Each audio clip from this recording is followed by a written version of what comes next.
Hello everyone, this is Blackdepp, back with another Path to Exile video for you.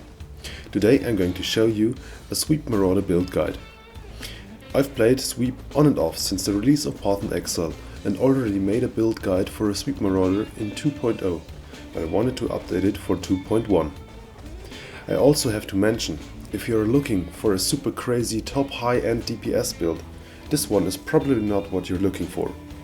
But this character is rock solid, extremely tanky and deals quite some damage. Or in short, it will carry you into endgame without any problems. In my opinion, it is perfectly suited for the start of a new league where you do not have much or any currency at all. Okay then, let's get started. At first I will show you the gem setup I'm using right now. After that we'll go over my gear and then we will take a look at the passive tree. At the end of this video I will show you some stats and make some suggestions for optional gear and for the ascendancy classes in the upcoming expansion. As our main skill we obviously use Sweep.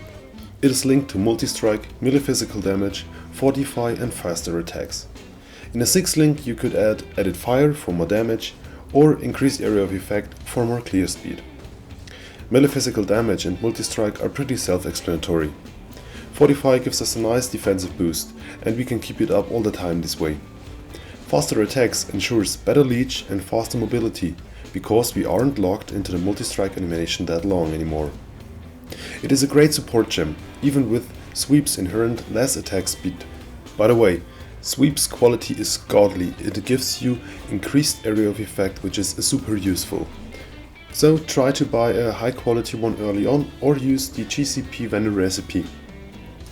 Our second skill, which is mostly for single target damage, is Cyclone. It is linked to melee physical damage, concentrated effect, hypothermia, which synergizes very well with Arctic armor, and Fortify. If you do want to replace Fortify or get a 6th link, you can add faster attacks or added fire to the setup. For Aurors, this character runs Hatred for a whole lot of cold damage on top and Arctic armor for defensive purposes. Leap Slam is used as a movement skill. For that, it is linked to faster attacks. The Blood Magic support gem is also attached to the setup to ensure that even if we run low on mana, we can still escape dangerous situations. At last, it is also linked to Endurance Charge on melee stun for convenience reasons. To generate frenzy charges and get a nice addition in life leech, this character runs Blood Rage, linked to increased duration. You should also link an Enduring Cry to this, so it benefits from the increased duration and you can generate endurance charges whenever your endurance charge on melee stun doesn't work. For utility we use also a level 10 cast when damage taken setup with Flame Golem, Enfeeble and Molten Shell. Alright, that's it for the gems. Now let's head on over to my gear. As an endgame weapon you want a Conan Maul because of its implicit AoE bonus. Try to get as much physical damage as possible on it. For the helmet, gloves, boots and body armor, look for armor bases with high life and resistances. Additionally, movement speed on the boots is mandatory. Attack speed and flat physical damage on the gloves are very useful. Try to get as much armor as possible on these items. For the belt you want a rustic sash with high life and resistances. Flat armor and weapon elemental damage are nice mods as well. On your jewelry you want again life and resistances together with high flat physical damage. You will find yourself lacking dex and int, so try to make them up with those items as well.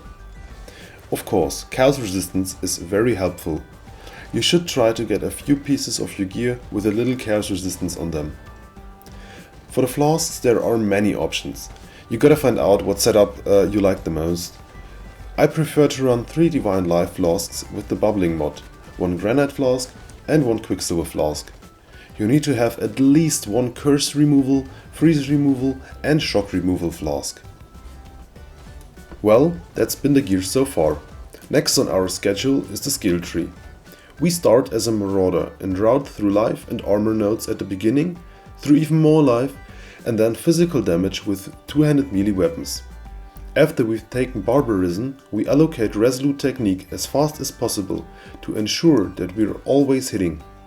Since we grab Resolute Technique, we don't scale crit, please keep that in mind. If you find yourself in trouble getting enough dexterity or elemental resistances, remember the Golden Hand quest from Yenna and pick up the Survival Instincts jewel. To make leveling a little bit more fun, allocate Bonebreaker and after that, rush the Templar AoE nodes.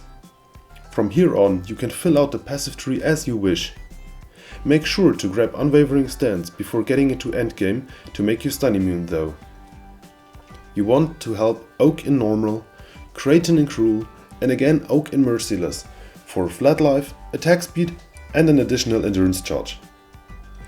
Since the passive tree also includes 3 jewel sockets, make sure to get some nice ones. Look for something like this. In general, damage and increased life is what you want on them. Since some of you guys are probably interested in the stats this character is sitting at, here they come. With level 89 and pretty standard gear, nothing special really, we're sitting at 6.1k life. With this approximately 440 Fist Deeps mace, we achieved 30k deeps on a 5 link with Sweep and 40k with Cyclone. Currently the armor rating is 6.5k. And now the final part of this build guide. Some suggestions for alternative options of this build and one or another tip that might help you. If you do want more damage, you can pick Kraton over Oak in Merciless for another frenzy charge, what will result in 4% increased attack speed and 4% more damage. There are also some quite interesting unique flasks you may consider for this build. Taste of Hate, Its Series Promise or Remy's Concussion are really potent additions. Speaking of uniques, there is also a unique jewel granting you Unholy Might, aka gaining 30% of your physical damage as extra chaos damage for 4 seconds on melee kill with a 5% chance. This might also be an option some want to consider. For leveling, a Goldrim, Energy of His Baptism will carry you pretty hard. And for the start of endgame, a Marauder is probably the most efficient option. In case some of you don't like Cyclone as a single target skill, you can simply use Heavy Strike. Just link it with melee physical, multi-strike, fortify, faster attacks and added fire. And if some of you are looking for a 6 link, here's a tip. A full set of the Donation card, the Celestial Justicar, gives you a 6 link white Astral Plate. You can find that card in the Crypt map. As far as it goes for the Ascendancy classes, the Slayer Duelist class and the Juggernaut Marauder class look pretty damn interesting for this build. Though I think the most powerful one would be the Duelist Champion class.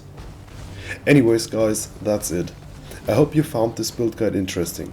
If you have any questions, feel free to ask them in the comments down below and I will try my best to answer them. And if you liked what you saw, feel free to hit the like button. As always, have a good one and see you next time.